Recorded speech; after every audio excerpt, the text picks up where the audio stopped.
All right. Um, all right. Welcome, everybody, and thank you so much to coming to Exploring Majors, a discussion with Dean Victoria Rosner of the School of General Studies, Professor Frank Guridi of the African American and African Diaspora Humanities major, Dean Professor Gabriel Young, of the Statistics major, and Professor Tommaso Manfredini of the Medical Humanities major. Um, Dean Rosner has very kindly agreed to give a short introduction before we delve into the topic, so by all means. Thanks, Cole. I was really glad when you approached me about putting this event together because selecting a major, as we all know, is one of the most significant choices that a GS student makes during their undergraduate career. And we are always looking for ways to bring GS students more information about the really incredibly diverse and evolving array of majors that are available to our students. Sometimes I feel like students make the choice based on ideas they have about what a major is for, what purpose it serves in their academic program. And in fact, I really encourage students to do a lot of thinking and shopping around and investigation, talking to friends, talking to their professors before settling on the choice, because it really can be defining for a student's intellectual and academic identity. So in putting together the panel tonight, we were very keen to highlight, I don't want to say the very best undergraduate majors at Columbia, because obviously that would be very wrong of me to say, but shall I say 3 majors that we thought were particularly noteworthy and for different reasons important to bring to the attention of our students. And the ambassadors for these majors are the champions, right? The directors of undergraduate studies who are responsible for their excellence, who work with the students every day, who approve new courses in the major, who oversee the design of the major, and are really the best people to talk about its academic value, the kinds of outcomes towards which it strives, and the reasons why a GS student might really want to think seriously about selecting it as their major. Academic affairs, I should add, is always here to help GS students thinking about choice of majors as well as your advising deans.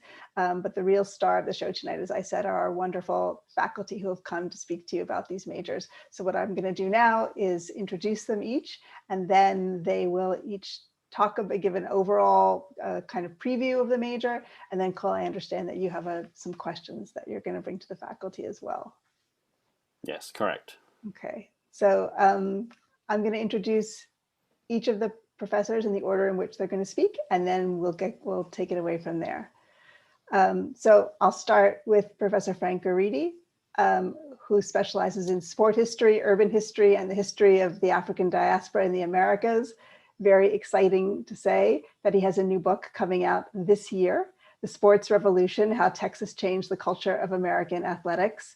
Having myself taught at Texas A&M for many years, I'm excited to read this book. I know about sports culture in Texas a little bit.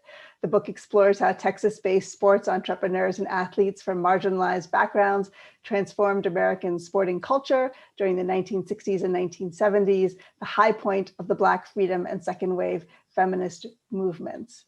Professor Guridi is also an award-winning teacher, and he's going to talk to us tonight about the new department at Columbia. And a new department at Columbia is a very rare and special thing, as I'm sure he'll describe, the Department of African American and African Diaspora Studies and the undergraduate major that it offers to students.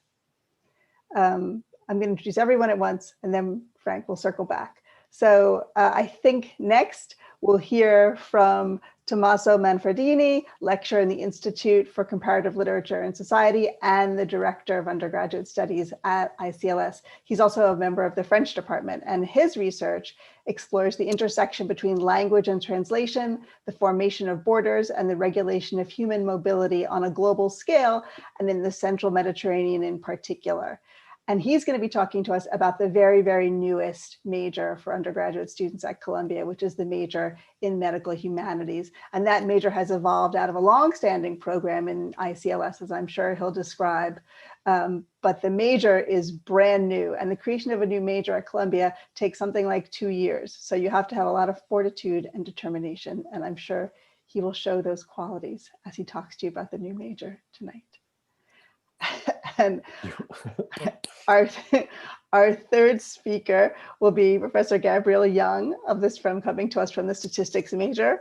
Professor Young's an expert in data science, probability theory, quantitative methods, and mathematical applications in the tech industry. He's collaborated with Columbia faculty members to create new cutting-edge data science and statistical computing courses.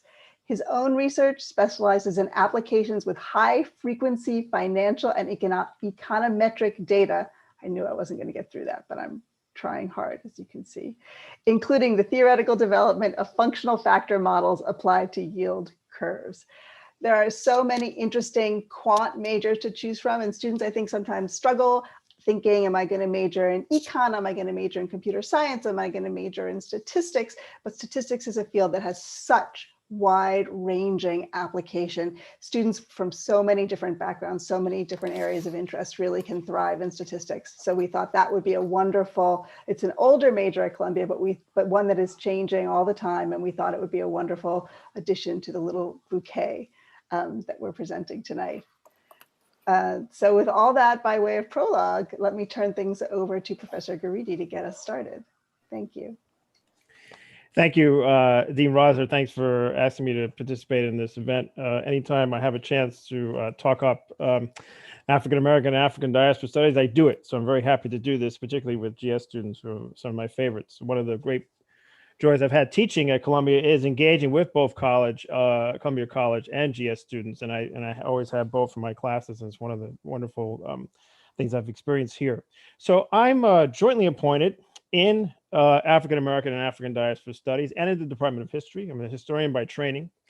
And as a historian, I want to start with a little bit about the history of the program, right? As Dean Rosner said, this is a new department, but it's not a new academic enterprise at Columbia. And it really starts with the historic protests that enveloped our campus and the surrounding community in 1968.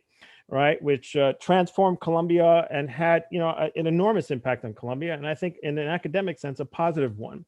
One of the outgrowths of that protest, like as we've seen in other institutions throughout the country, was the beginnings of hiring of Black tenured faculty at Columbia University, which started really after the protests of '68. Right, and following that, the kind of development of curriculum, undergraduate curriculum here at the institution throughout the '60s and '70s and '80s. There was another moment of historic significance with the anti-apartheid protests in the mid-1980s on campus, as it was happening throughout the country and the world. But it was in 1993 when the Institute for Research in African American Studies was created, and our founding director, the eminent scholar and activist Manny Marable, was hired to really start us on the path where we are today, right? Which is to have an institute that had a lot more control over its curriculum and programmatic offerings. And so IRAS was around for 20 plus years. We celebrated our 25th anniversary a couple of years ago.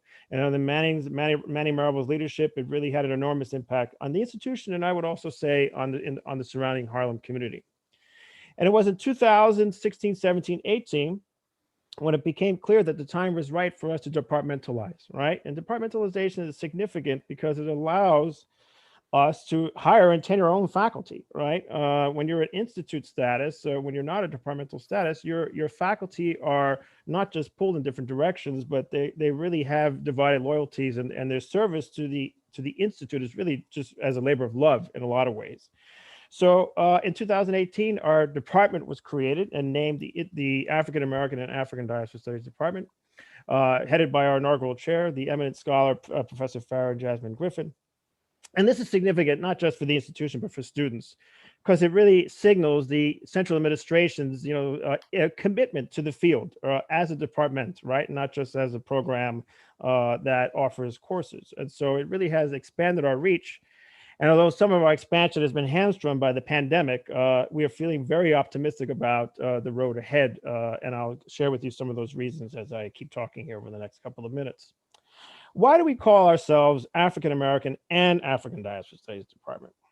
That might be a question. Diaspora is a term that tends to be insulated in the academic realm. It's a term that really signals the historic impact of forced displacement, emanating not just from the Jewish experience, but for people of African descent, the forced displacement of Africans through the transatlantic and trans-Saharan slave trades, actually.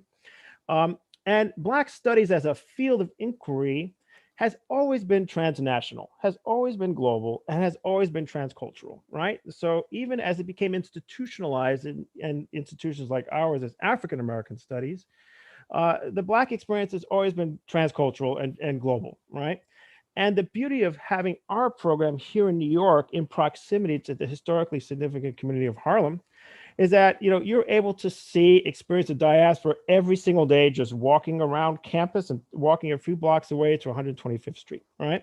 So the diaspora really is in our backyard. Black people in this city, come from all over the globe. They come from the South. They're New York natives. They come from Africa, right? So this process of continual migration is not just something you study in the abstract here at Columbia, but you experience right here, just walking in the neighborhood, right? And that's one of the real bonuses of taking courses and really being part of the African American and African Diaspora Studies experience here at Columbia.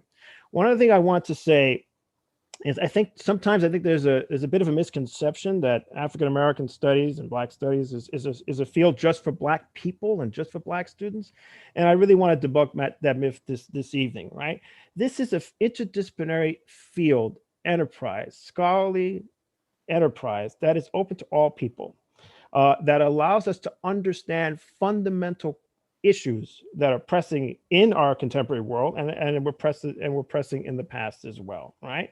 And so if you look at the contributions of Black studies scholars, they come from all backgrounds, even if they're predominantly African American or Black, right? And so this is really a field of inquiry that's going to equip you to deal with the problems of 21st century America and the 21st century world, right? Regardless of your ethnic or racial background. Okay, so I just want to say that because I think sometimes students think, well, not sure if I want to major in this. It's probably just for Black students. It is absolutely important for Black students on our campus, for sure, as a way for them to understand their experience, as they're going through Columbia and in the scholarly realm as well. But it's a field open to all. Okay, so I just want to say that. Our motto when we were the Institute for Research in African American Studies was envisioning the academy as a site of critical engagement and social transformation. All right. And that was very much, a motto that our founding director, Manny Marable, really epitomized throughout his life. Right. He died a timely death a couple of years back. But under his directorship, our unit, right, exemplified scholarly excellence, activism, and public engagement, right? And I think those attributes, those values still very much part of our department efforts today. As our chair, Professor Griffin, has said, quote, the new African American and African Diaspora Studies Department plays a vital role in training students to be engaged and informed global citizens, conducting research that helps foster a greater understanding of the challenges that confront us, and building and sustaining strong community ties, both within and outside the gates of Columbia University, right? So it's very much a part of the orientation of our scholarship and pedagogy, okay? I want to quickly say just a few things about the major itself. This is all information available on our website.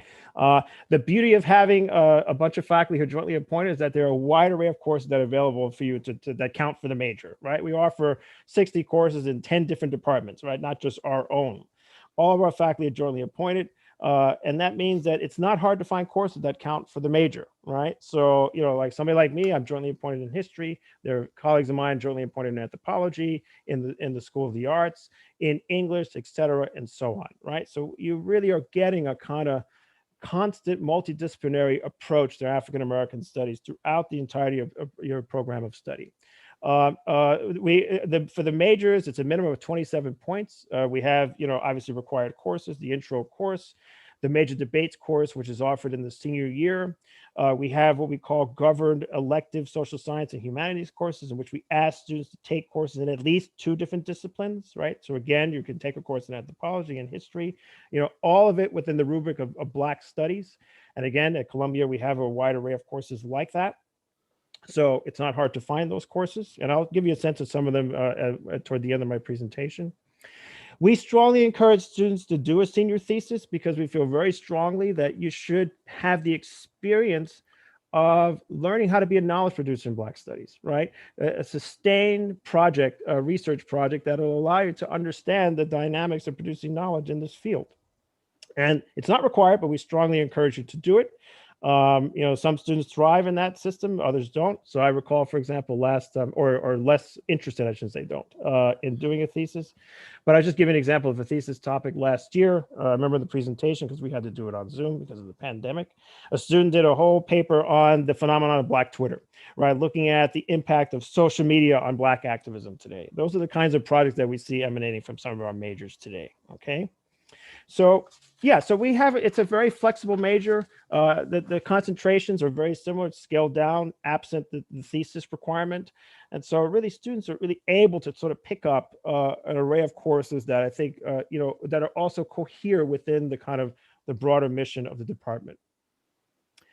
I want to say just something a little more, just quickly, I know I'm running out of time, to talk about sort of kind of, career paths. What are the sorts of things that people do with an African-American and African diaspora studies major? Okay, because of our multifaceted interdisciplinary curriculum, students can and do utilize their training in qualitative and quantitative research methods and their extensive knowledge of African descendant history and culture to launch careers in education, research, law, government, politics, the arts, museum studies, architecture, medicine, and the hard sciences. Undergraduate majors and concentrators in our department graduate from Columbia armed with a knowledge base that attends to diversity and inclusion in various fields, while simultaneously offering extensive cultural, economic, and social historical context to employment sectors in dire need of specialists. And I want to emphasize this last point, because if you've been paying attention to what's been happening in our world since the murder of George Floyd and Breonna Taylor through police violence last year, is that corporate America and institutions have woken up once again to the desperate need of specialists who have sophisticated knowledges of anti-Black racism and all the inequalities that we see plaguing the world today that the COVID-19 pandemic has amplified, right? So those of you who have professional aspirations, who have the curricular background that our course offers you, as I see it, and I see this even in the world of sports and sports management, I'm seeing in corporate America a desperate need for people who truly understand how racial inequality and gender inequality and sexism and how they're intertwined work in American society. And I think that is going to be an ongoing need, as it has been for quite some time in the US today. So I think we're at a moment of outside the box thinking, and I think the beauty of liberal arts, social science majors, and our major is no exception, is that it really allows you the flexibility to find your way through our world, which is in a major upheaval, right? And I really think that this is a major that will allow you to understand the historical roots of that upheaval, and ideally allow you to be an agent of change that will allow you to sort of address the issues of our time, racial justice,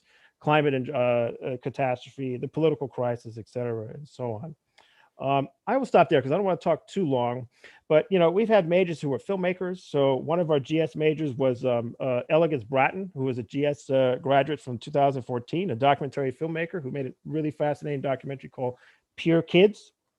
It's a fascinating film about Black queer youth who have been estranged from their families, right?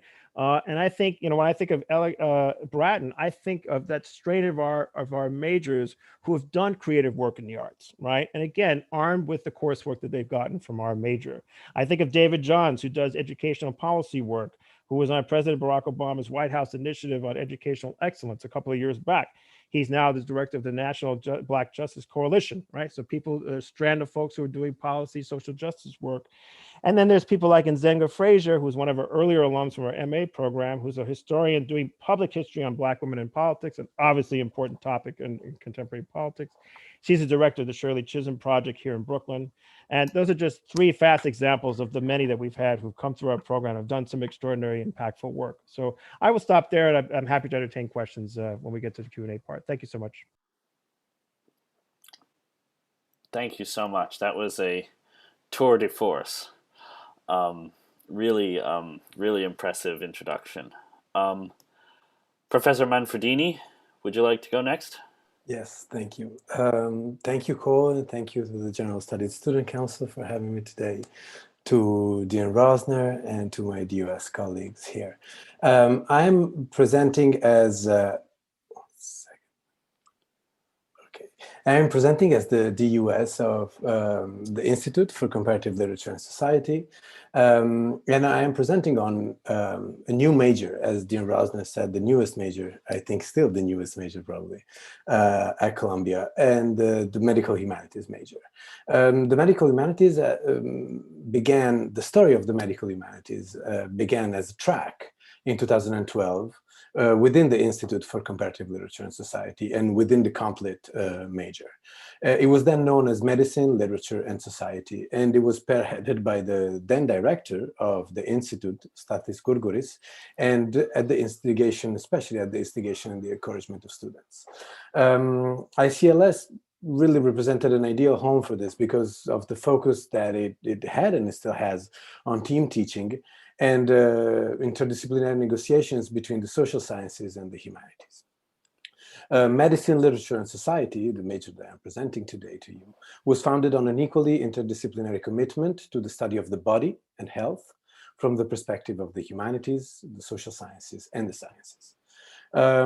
Since the inception of the track, so for the past roughly 10 years, we have graduated approximately 60 students, about a third of whom have been successfully placed in medical school.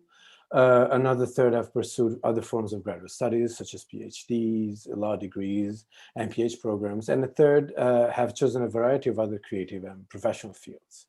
The students have been universally, we can say, positive about their experiences and prize the rigor and cohesiveness of the track, but also the flexibility that allowed them to pursue an individualized and unique course of study. And I would like to stress that the flexibility is really still at the core of the design of the new major. Over the last 2 years, working closely with Lydia Liu, the director of the major, who's not here, but his name is Professor Rishi Goyal, who's an emergency medicine doctor, as well as the director of the new major at ICLS, the assistant director of ICLS, Anu Rao, Madeleine Doby, the prior DUS, Dean Rosner, Hollibo, Dean Valentini, the Committee on Instruction, and the Provost Office. We have successfully moved the track to an official major with the approval of the New York State Department of Education. And in so doing, we changed the name of the track to Medical Humanities to align more closely with emerging national and international trends and conversation. In fact, this approval could not really be more critical and timely. Medical humanities is an emerging field that engages with humanities, social sciences, and scientific disciplines to emphasize the vulnerability of human bodies, the heterogeneity of anti-essentialist approaches to biology, and the structural determinants of health. The historicizing stance and the critical reasoning of the humanities and the social sciences are necessary to understand and emphasize the role of ideologies and cultural assumptions in the production of medical knowledge. The current pandemic, unfortunately, has reinforced the importance of thinking about the biological concurrently through the lenses of the political, the social, as well as the aesthetic. So in moving from a track to a major, we have doubled the number of required courses while still maintaining flexibility at its core. I would like now to share with you the course chart with the major requirements so that you can follow my presentation more closely. So the medical humanities students take an introductory class, which is requirement number 1 here. With the complete students that allows them to develop foundational knowledge and methodology in non-normative and critical analytic thinking. In the introduction, the combination of both medical humanities and CPLS students creates a collaborative environment that sets the stage for creative intersections across the humanities, the sciences, and the social sciences. After the spring of the sophomore year, right after admission, students take then 2 courses, starting with the junior year, 2 courses that will be taught by rotating faculty from our advisory board.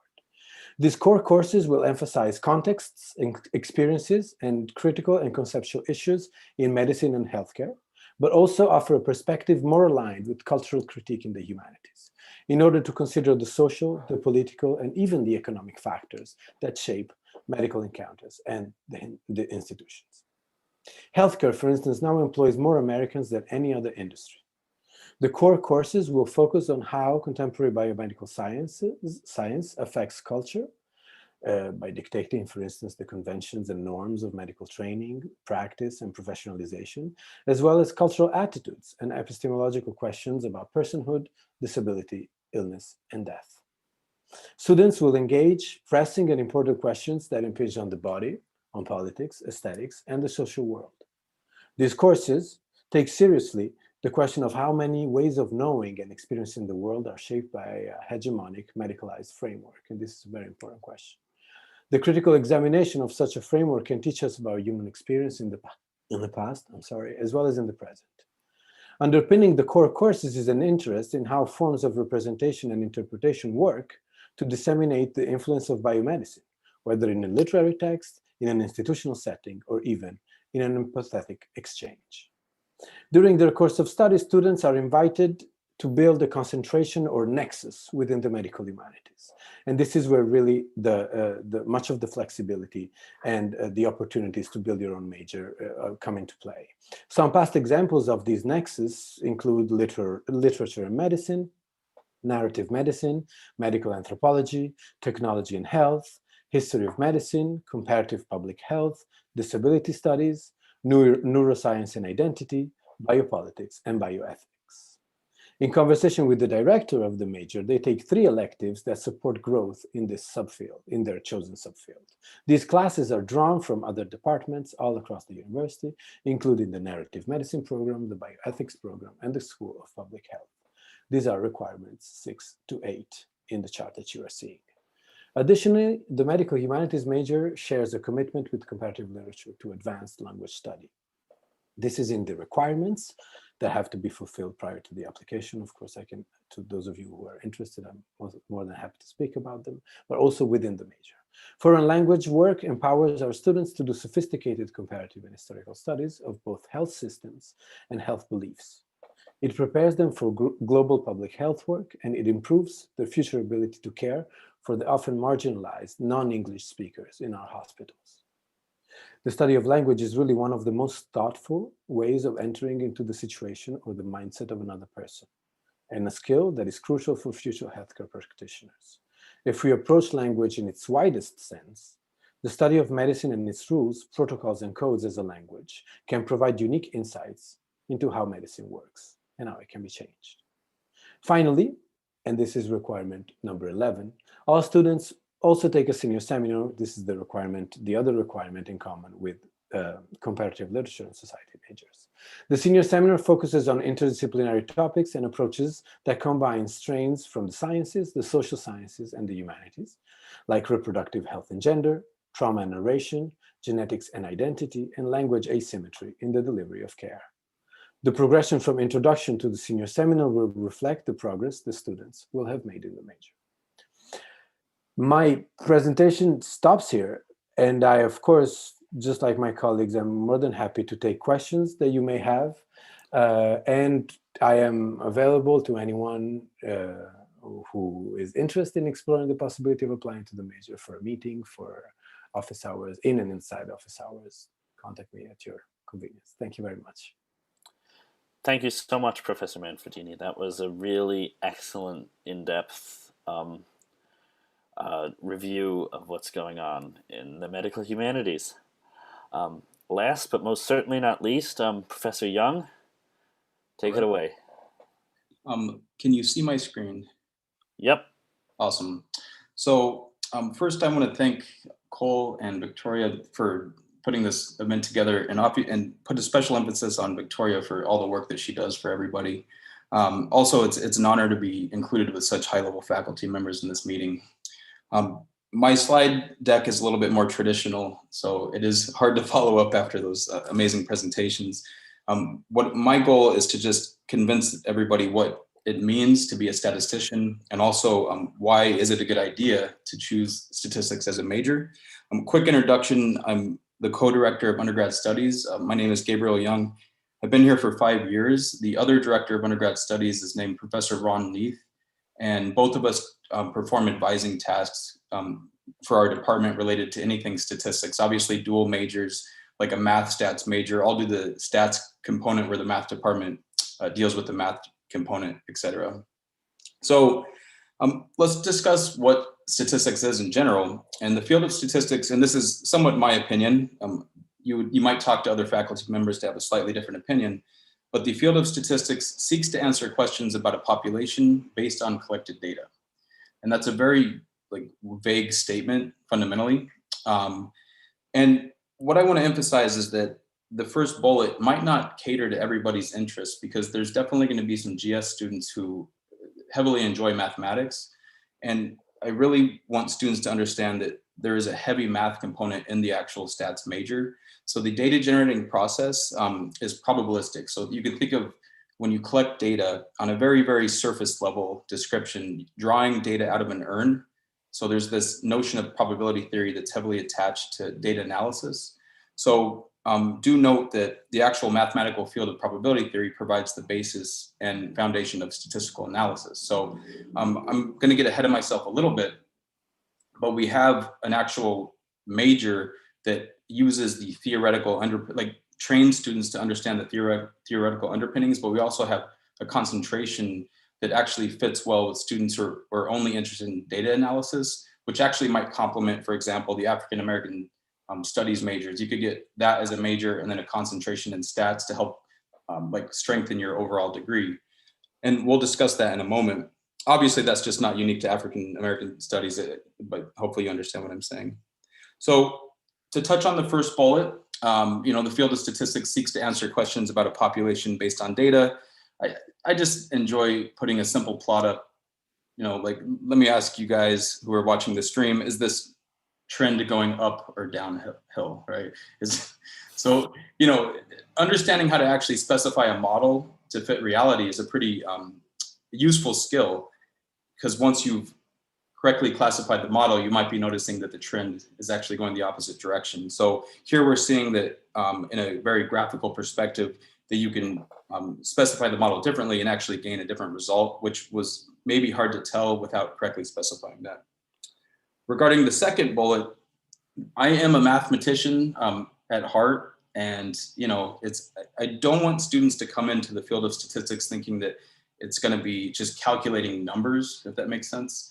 We train undergraduates for grad school, right? So we are giving students the theoretical basis so they can continue training. And when you go to grad school in statistics, it's pretty hard. Not to say it's harder or easier than other non-science-based majors. It just depends on obviously how your brain is wired. But don't feel like we're gonna skip out on some of the theoretical ideas.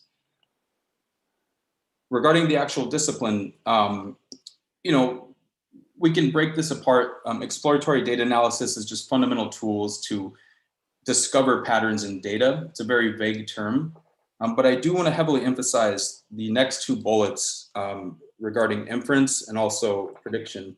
So the idea of inference is actually showing relationships among variables, where prediction is a little bit more focused on the tech industry, where we might want to actually predict, if this is or isn't someone's face, like facial recognition, maybe recommender systems in Amazon, etc.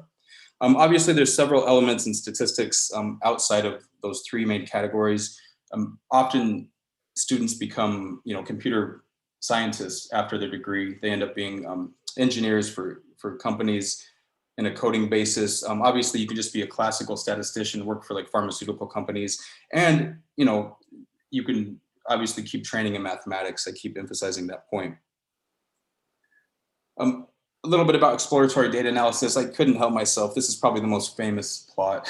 So it's the decimation of Napoleon's army during its retreat from Moscow. I mean, the point of this slide is, we try to train students to be able to communicate data through graphics or even other more simplistic measures. This is not a modern plot by any means, but it still stands up as being one of the more famous plots. So the idea is that we want to train students for very practical aspects, where we're also going to train students for more of the theoretical underpinnings in our field. let's talk about some subfields in statistics. And I'm going to apologize in advance. I mean, obviously there's so many applications, okay? So when I think of inference and design, you know, remember, let's go back a couple of slides ago. I'm breaking statistics apart into, you know, exploratory data analysis, inference, and then prediction. So when you think of inference and design or design of experiments, this applies to almost every discipline. We have biological studies, agricultural, you know, that sounds kind of boring, right? Farming, but there's these really, really important roots in farming, no pun there, but statistics, okay? So behavioral science obviously is a huge facet, political science. Think of, you know, Professor Andrew Gelman in our department is arguably one of the most famous professors at Columbia, and he's done so many political studies as a Bayesian statistician. Sampling and census type analysis, polling and elections, obviously that relates to earlier things. Econometrics, I'm not going to take away any of the interest for students who like economics, but do understand that a lot of the methods come from statistics. So you can just imagine, don't feel like you're hindered going into one of your interested fields because you're going to be a statistician. What you can actually do is go into any field where even though you're going to be doing the statistics, you can still actually go to whatever interests you, you know, academia, industry alike. Regarding how statistics has evolved, and this is a little bit touchy, you have to be careful. Luckily, there's not any computer scientists on our quick discussion, but statistics has kind of crossed over to the realm of data science and machine learning. And arguably, some of the statistical models that are used in like modern or cutting edge algorithms are the ones that won. So, you know, when you think of neural networks, facial recognition, you know, again, the computer scientists might argue against this point, which is totally okay. But a lot of these, there's a very heavy place for statistics. So if you want to be a statistician, go to grad school, you could very well land a job at Google, you know, running some of the cutting edge algorithms. As an undergrad, that's obviously going to prepare you for that next step. Given that argument, if we want to expand upon the ideas of prediction, so we have artificial intelligence and machine learning. These again have a heavy place in computer science, so I don't want to take that away from them. But just a few examples, you might want to classify if like a credit card is fraudulent or not. Like, I don't know if you guys have experienced that phenomenon when you try to run your credit card and it turns it away because it thinks it's fraudulent. Image segmentation, facial recognition, recommender systems, or like when you're on Amazon and it tries to recommend a product for you, that is a statistical task. Forecasting in finance, obviously. Forecast, I don't know if they could have forecasted the GameStop event necessarily. Forecasting weather systems, textual analysis, and realize, you know, it's hard to put these in mutually exclusive categories. Obviously, some of these things could be interpreted as inferential procedures as well. Mainly my point is that there are huge career opportunities in this field. So let me quickly discuss the majors. And what I want to heavily emphasize is that if you want to be a statistics major, it's typically going to provide like a rigorous foundation. So you're going to have to take calculus, a little bit of coding, but we're also going to touch on the applied training because there is this phenomenon of students who are very mathematically inclined but have a hard time actually analyzing data. So we're going to touch on both of those.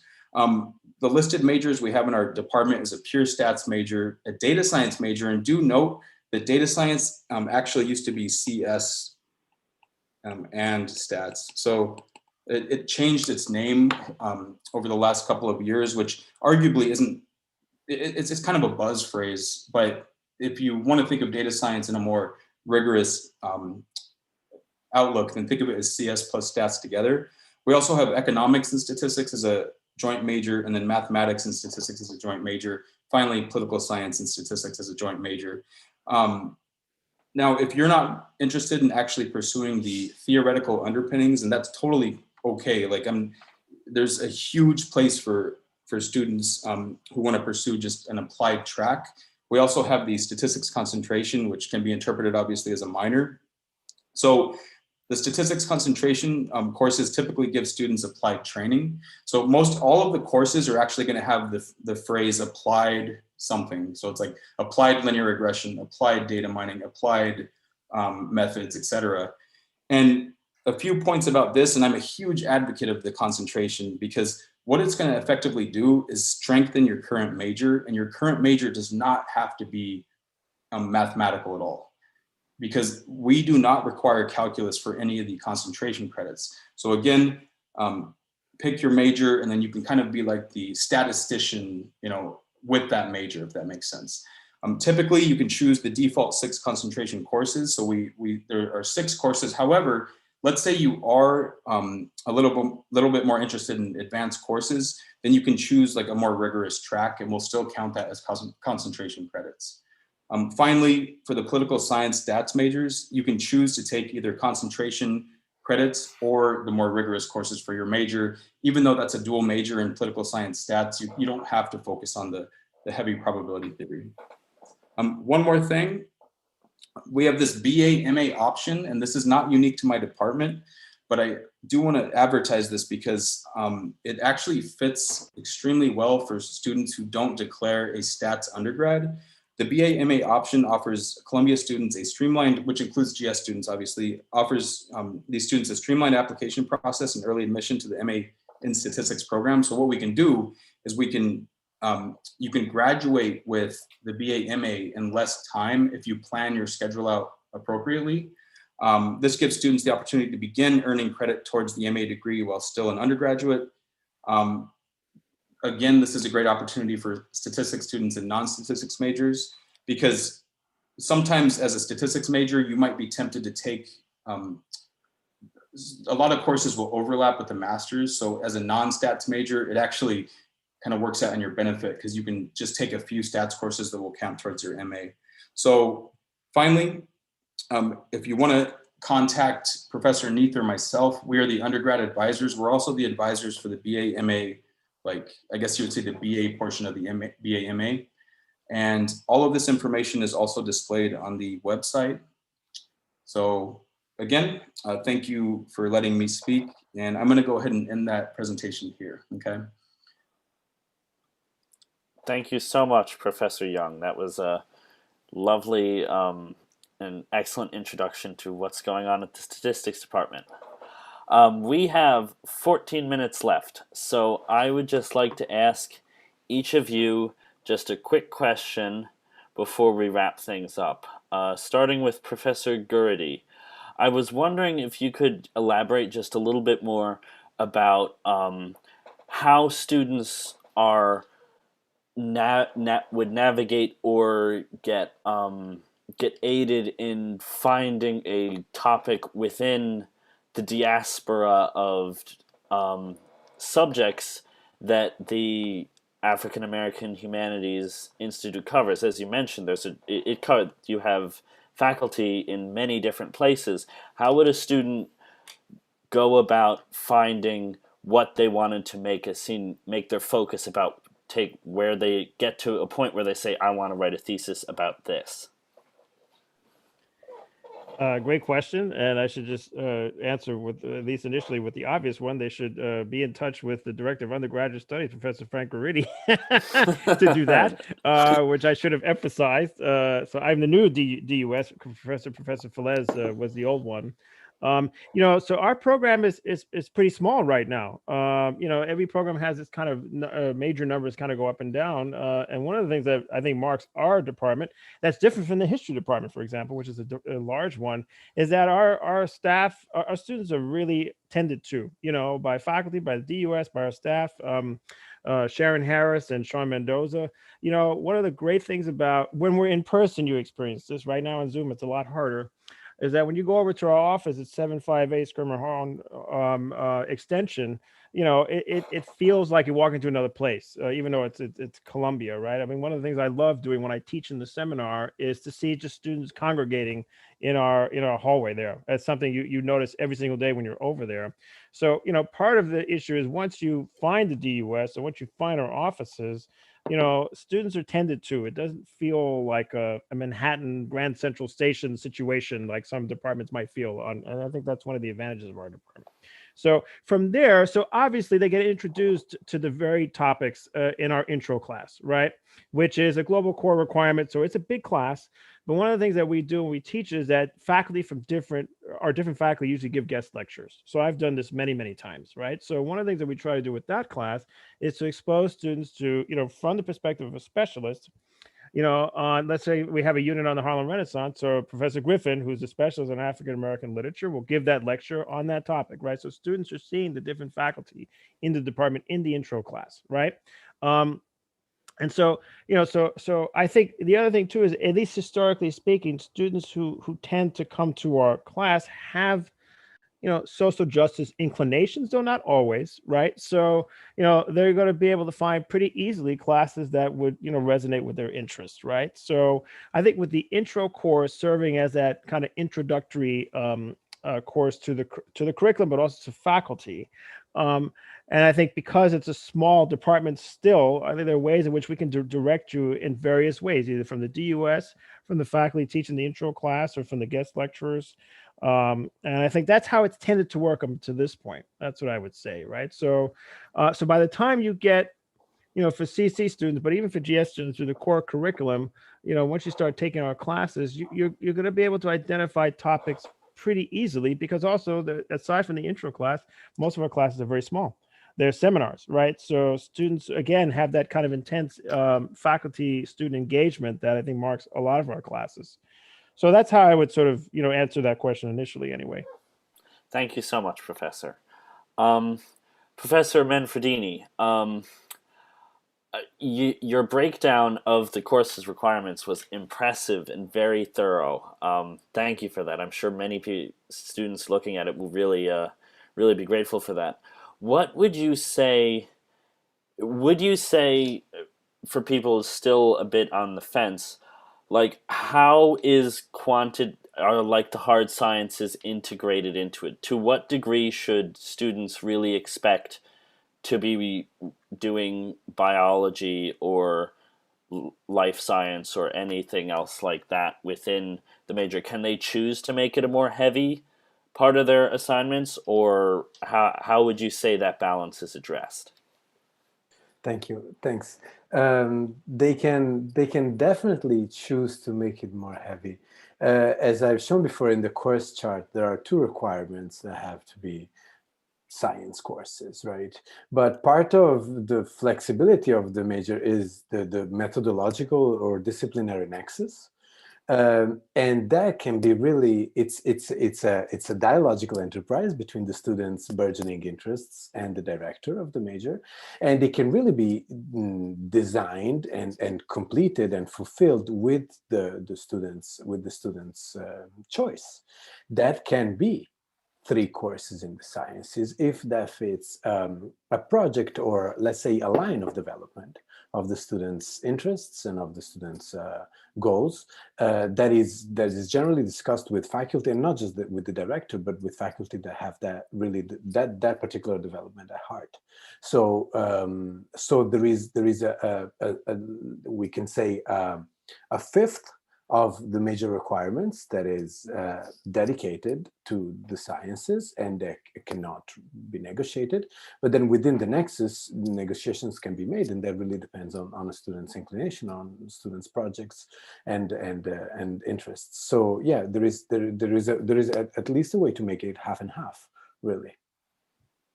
Thank you so much. Thank you. I hope that answers. It helps a great deal. Okay, thank you. Professor Young, the statistics department holds a dear place in my heart, as I fulfilled my quantitative reasoning core requirement with Professor Guy Cohen and his Introduction to Statistical Reasoning course. And I was a fellow who was always somewhat intimidated by mathematics and statistics in general, and he really he made it approachable and really quite enjoyable. What would you say to people who are in at that same level of, perhaps they're more comfortable in math than me, but are still a little bit intimidated? How does the department address and really bring people into what they're doing? Sure. So that's a great question because there's often the stigma about mathematics and how it's challenging. So depending on what the student's goals are, there's obviously going to be different levels of if you want to go through the major or the concentration. One thing I can say is that I personally facilitate a tutoring lab. So I have this semester I have 9 or 10 undergrads working for me who are like junior, senior stat majors to help actually help these intro students who, for both the calc-based intro course and also the course that you took, if that makes sense. So one thing we can do is try to provide assistance as much as possible. But on a personal note, I think there is always going to be a small hurdle where some of the young students are coming in and haven't seen like coding before, but even in the stats concentration, you're going to have to like learn how to, code in R or Python. And that is going to be a little bit challenging, but like every Columbia or CC or GS student, they typically overcome that challenge and find great joy in it. So I think I want to positively encourage everybody to take on the challenge. Earlier in their training, we will provide some assistance, but later in their training, after they accomplish a few courses, they'll be very confident. Awesome. Thank you so much. Send my best to Professor Cohen. He is Oh, yeah, a he's great. memorable professor. Yeah, he's very nice. Yeah. So. All right. I think that just about wraps things up. Dean Rosner, do you have any last words? I would just been reflecting, listening to everyone talking tonight. That sorry, I just went out of focus for some reason. I just remember when I was an undergraduate student in Columbia College as well, some weeks ago, obviously, and I majored in comparative literature. And I just, to me, when I went to declare my major, I was very excited. I was eager. I was ardent, but I never really had the idea that the faculty also wanted me to come forward and declare myself for that major. But I think one thing that is coming through to me in our conversation tonight is just how the faculty representatives of the majors that we've talked to are really there to be available to students and to recruit for their majors. And they really see their majors, each one is its own world, each one is its own culture. Every one of the presentations we heard was so different, totally in kind, that you understand how to go into a major is to go into a different universe. And each one of these universes is really kind of very welcoming and opening to students in a way that I don't think I realized when I was an undergraduate student. And maybe there's something about the Zoom modality and the fact that we're all in our homes, because I certainly never imagined any of my professors as having homes. I think I definitely thought that they lived in Hamilton Hall, and that was really an end of it, honestly. So I think there's also something about the intimacy of this kind of encounter that makes the majors feel a little bit friendlier to me. But all that is very, very welcome. And I don't know what it's been like for my colleagues to listen to each other, because I know that majors tend to be their own little worlds, and to look across the divides and see what everyone else is doing, because the majors at Columbia are so different. But that's definitely my impression listening. Well, I'm going to enroll in all 3 of them. So restart everything and just, so it was that good, I would say, both your presentations. Well, and I certainly was compelled by the other presentations as well, and thinking about the ways in which these fields can synergize. And I think all 3 of these, if I might speak for a second, allow for that kind of synergizing that really equips our students to do some great things.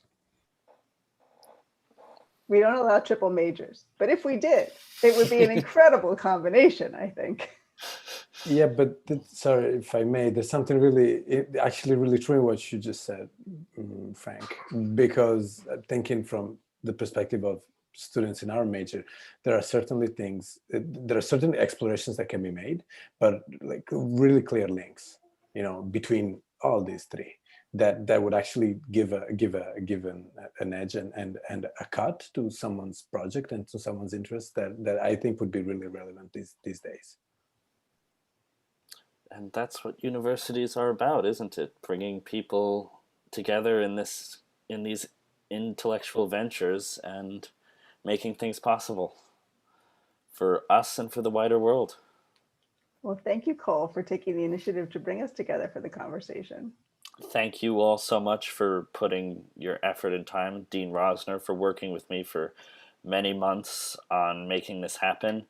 And Professor Gurdy, Professor Manfredini, Professor Young, thank you so much for your time. We're really grateful. Thank you. Thanks for having us. Thank you for having us. Appreciate it. Thank you. It was Good a night, pleasure. everybody. Yep. Thanks. Have a good night. Cheers. Bye, all.